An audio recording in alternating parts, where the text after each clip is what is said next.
आज की वीडियो में हम अकबर से रिलेटेड टॉप 20 क्वेश्चन देखने जा रहे हैं। ये हमारा मुगल साम्राज्य का तीसरा वीडियो है। इसके पहले हमने बाबर और हुमायूं से रिलेटेड टॉप 20 क्वेश्चन देखे हुए हैं और आज के वीडियो में हम अकबर से रिलेटेड टॉप 20 क्वेश्चन देखने जा रहे हैं। तो चलिए शुरू करते हैं और देखते हैं आज का पहला क्वेश्चन। आज का पहला क्वेश्चन ये है कि अकबर का पूरा नाम क्या था। आपका पहला ऑप्शन है ज़हीरुद्दीन मोहम्मद, दूसरा ऑप्शन है नसरुद्दीन मोहम्मद, तीसरा ऑप्शन है जलालुद्दीन मोहम्मद और चौथा ऑप्शन है इनमें से कोई नहीं। तो बताइए कि अकबर का पूरा नाम क्या था। तो इसका सही आंसर होगा जलालुद्दीन मोहम्मद अकबर। अकबर का पूरा नाम जलालुद्दीन मोहम्मद अकबर था। आपका दूसरा क्वेश्चन ये रहा कि अकबर को कहाँ का सूबेदार नियुक्त किया गया था।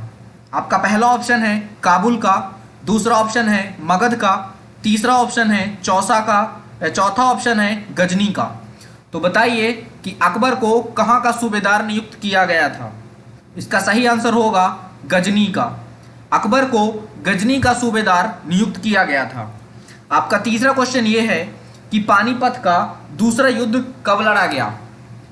आपका पहला ऑप्शन है 5 नवंबर 1555 में लड़ा गया, दूसरा ऑप्शन है 5 नवंबर 1556 में लड़ा गया, तीसरा ऑप्शन है 5 नवंबर 1554 में लड़ा गया और चौथा ऑप्शन है 5 नवंबर 1550 में लड़ा गया।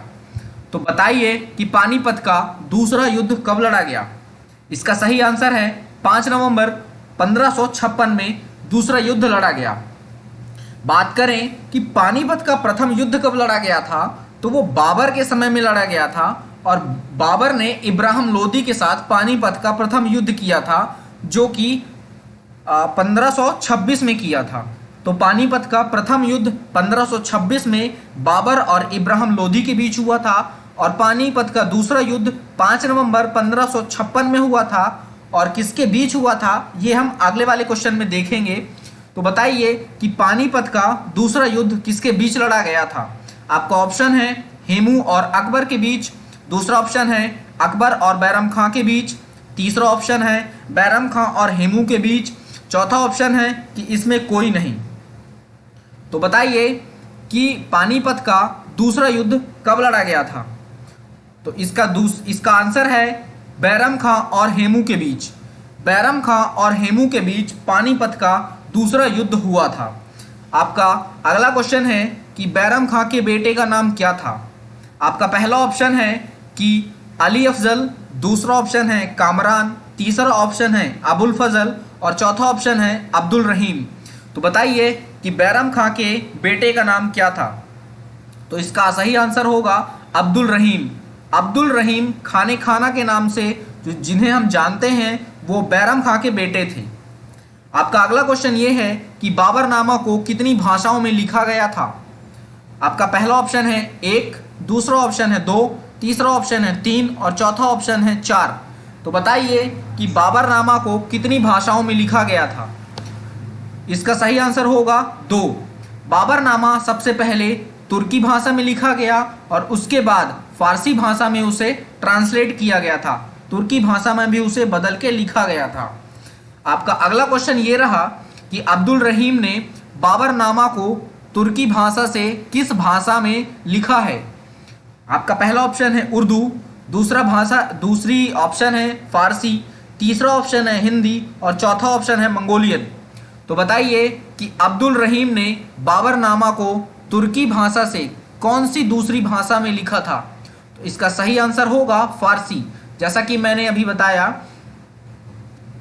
कि बाबरनामा 2 भाषाओं में लिखा गया था, एक था तुर्की और दूसरा था फारसी। आपका अगला क्वेश्चन आज का ये है कि अब्दुल रहीम द्वारा बाबरनामा को फारसी भाषा में लिखी गई किताब का क्या नाम था। सीधा सीधा अगर देखें तो अब्दुल रहीम ने बाबरनामा को जो फारसी भाषा में लिखा था उसका नाम क्या दिया था। आपका पहला ऑप्शन है बाबरी नामा, दूसरा ऑप्शन है बाबरी, तीसरा ऑप्शन है तजूके बाबरी, चौथा ऑप्शन है आईने बाबरी। तो बताइए कि अब्दुल रहीम ने जो बाबरनामा को फारसी भाषा में लिखा था उस किताब को क्या नाम दिया था। तो इसका सही आंसर होगा तुजूके बाबरी। तुजूके बाबरी नाम दिया था बाबरनामा को जब उसने फारसी भाषा में लिखा था। आपका अगला क्वेश्चन ये है कि अकबर ने तीर्थ यात्रा कर कब बंद कर दिया था। तो भाई साहब, जब अकबर का समय चल रहा था उसके पहले जो तीर्थ यात्रा हुआ करती थी उसमें कर देना पड़ता था, लेकिन अकबर के जब शासनकाल आया तो अकबर ने अपने शासनकाल में इस तीर्थ यात्रा का कर जो है उसको बंद कर दिया।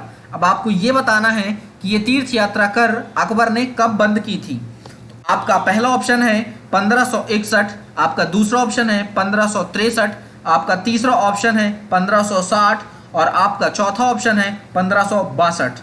तो बताइए कि अकबर ने तीर्थ यात्रा कर कब बंद कर दिया। तो इसका सही आंसर होगा 1563। 1563 में अकबर ने तीर्थ यात्रा कर को बंद कर दिया था। उसके बाद आपका आज का अगला क्वेश्चन ये है कि अकबर ने गैर मुस्लिम कर कब बंद कर दिया था। आपका पहला ऑप्शन है 1561, आपका दूसरा ऑप्शन है 1563, आपका तीसरा ऑप्शन है 1564 और चौथा ऑप्शन है 1562। तो बताइए कि अकबर ने गैर मुस्लिम कर कब बंद कर दिया था। तो इसका सही आंसर होगा 1564। 1564 ने अकबर में गैर मुस्लिम कर को बंद कर दिया था। उसके बाद आपका अगला क्वेश्चन ये है कि अकबर ने फतेहपुर सिकरी को अपनी राजधानी कब बनाया। 1561 में, 1571 में, 1574 में या फिर 1572 में। तो बताइए कि अकबर ने फतेहपुर सिकरी को अपनी राजधानी कब बनाया था। तो इसका सही आंसर होगा 1571। 1571 में अकबर ने फतेहपुर सिकरी में अपनी राजधानी बनाई थी। उसके बाद आपका दूसरा अगला क्वेश्चन ये है कि अकबर ने 1575 में फतेहपुर सिकरी में किस चीज़ का निर्माण करवाया था। पहला ऑप्शन है मस्जिद का निर्माण करवाया था, दूसरा ऑप्शन है इबादत खाना का निर्माण करवाया था, तीसरा ऑप्शन है बुलंद दरवाजे का निर्माण करवाया था या फिर दीवाने आम का निर्माण करवाया था। तो बताइए कि अकबर ने 1575 में फतेहपुर सिकरी में किस चीज़ का निर्माण करवाया था। तो इसका सही आंसर होगा इबादत खाना। इबादत खाना को अकबर ने 1575 ईस्वी में बनवाया था। कहाँ पे? फतेहपुर सिकरी, जो कि उसकी राजधानी थी। और फतेहपुर सिकरी को उसने 1571 में अपनी राजधानी बनाई थी, जो कि हमने पिछले क्वेश्चन में पढ़ा था। आपका अगला क्वेश्चन ये है कि सिंधु घाटी का युद्ध कब हुआ था। आपका पहला ऑप्शन है 18 जून 1575, दूसरा ऑप्शन है 18 जून 1576, तीसरा ऑप्शन है 18 जून 1577, चौथा ऑप्शन है 18 जून 1579। तो बताइए कि सिंधु घाटी का युद्ध कब हुआ था। इसका सही आंसर है 18 जून 1576। 18 जून 1576 को सिंधु घाटी का युद्ध हुआ था। उसके बाद आपका अगला क्वेश्चन ये है कि सिंधु घाटी का युद्ध किसके बीच लड़ा गया था। अभी हमने क्या जाना कि सिंधु घाटी का युद्ध कब हुआ था, और अब हम जानेंगे कि सिंधु घाटी का युद्ध किसके बीच लड़ा गया था। आपका पहला ऑप्शन है बैरम खान और राणा प्रताप के बीच में, राणा प्रताप और मान सिंह के बीच में, तीसरा ऑप्शन है मान सिंह और बैरम खान के बीच में, और चौथा ऑप्शन है मान सिंह और राणा सांगा के बीच में। तो बताइए कि सिंधु घाटी का जो युद्ध था वो किसके बीच लड़ा गया था। तो इसका सही आंसर होगा राणा प्रताप और मान सिंह के बीच में। सिंधु घाटी का जो युद्ध है वो राणा प्रताप और मान सिंह के बीच में लड़ा गया था। आपका अगला क्वेश्चन ये है कि अकबर ने फतेहपुर सिकरी में बने इबादत खाने को सभी धर्मों के लिए कब खोल दिया था। आपका पहला ऑप्शन है 1578 में, दूसरा ऑप्शन है 1577 में, तीसरा ऑप्शन है 1576 में या फिर 1572 में। तो बताइए कि अकबर ने फतेहपुर सिकरी में बने इबादत खाने को सभी धर्मों के लिए कब से खोला था। तो इसका सही आंसर होगा 1578 में।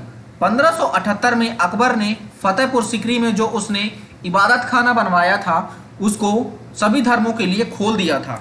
उसके बाद आपका अगला क्वेश्चन ये है कि अकबर ने इलाही संवत कैलेंडर कब से शुरू किया था।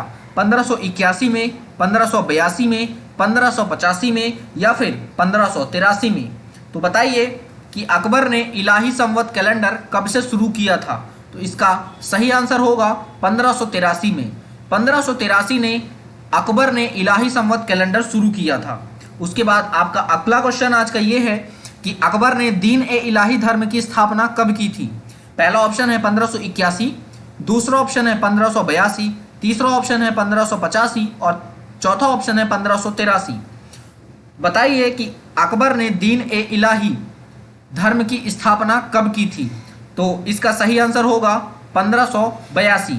1582 में अकबर ने दीन ए इलाही धर्म की स्थापना की थी और 1583 में दीन ए इलाही, माफ कीजिएगा, इलाही संवत कैलेंडर की उसने शुरुआत की थी। कब? 1583 में वो इलाही संवत नाम से कैलेंडर जारी किया था। उसके बाद आपका अगला क्वेश्चन ये है कि अकबर के 9 रत्नों में से एक कौन से थे? पहला ऑप्शन है अबुल फजल, दूसरे ऑप्शन है तानसेन, तीसरा ऑप्शन है टोडरमल और चौथा ऑप्शन है ये सभी। तो बताइए कि अकबर के 9 रत्नों में से कौन से वो रतन थे? तो इसका सही आंसर होगा ये सभी। अकबर के 9 रत्नों में अबुल फजल भी आते थे, तानसेन भी आते थे, टोडरमल भी आते थे। इसका सही आंसर होगा ये सभी। उसके बाद आपका अगला क्वेश्चन ये है कि रज्मनामा किस भाषा में लिखी जाती थी? आपका पहला ऑप्शन है उर्दू में, दूसरा ऑप्शन है फारसी में, तीसरा ऑप्शन है हिंदी में और चौथा ऑप्शन है मंगोलियन में। तो बताइए कि रज्मनामा किस भाषा में लिखी जाती थी? इसका सही आंसर होगा फारसी भाषा। फारसी भाषा में रज्मनामा लिखा जाता था। आपका अगला क्वेश्चन है कि फतेहपुर सिकरी में स्थित बुलंद दरवाजे के सामने किसकी दरगाह है? आपका पहला ऑप्शन है शेख सलीम चिश्ती, दूसरा ऑप्शन है शेख सलीम भिश्ती, तीसरा ऑप्शन है शेख मुजीबर रहमान और चौथा ऑप्शन है इनमें से कोई नहीं। तो बताइए कि फतेहपुर सिकरी में स्थित बुलंद दरवाजे के सामने किसकी दरगाह बनी हुई है? इसका सही आंसर है शेख सलीम चिश्ती। शेख सलीम चिश्ती की फतेहपुर सिकरी में स्थित बुलंद दरवाजे के सामने दरगाह बनी हुई है। आपका अगला क्वेश्चन ये है कि अकबर ने, माफ कीजिएगा ये ने है, अकबर ने 500 बीघा जमीन किसे दान में दी थी? आपका पहला ऑप्शन है गुरु अंगद, दूसरा ऑप्शन है गुरु अमरदास, तीसरा ऑप्शन है गुरु रामदास, चौथा ऑप्शन है गुरु अर्जुन दास। तो बताइए कि अकबर ने 500 बीघा जमीन किसे दान में दी थी? तो इसका सही आंसर है गुरु रामदास। गुरु रामदास जो हैं वो सिख के 10 गुरुओं में से एक मुख्य गुरु माने जाते हैं। अब अगर आप चाहें तो सिख के 10 गुरुओं का नाम आप लिख सकते हैं।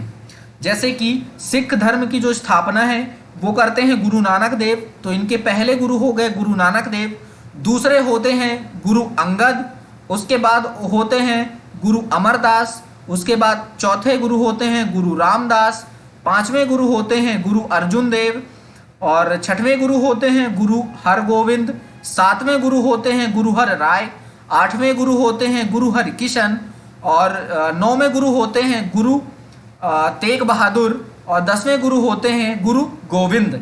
तो इस तरह करके ये 10 गुरु मैंने बता दिए हैं। आप सभी इन 10 गुरुओं को लिख लीजिएगा, कहीं पे नोट कर लीजिएगा।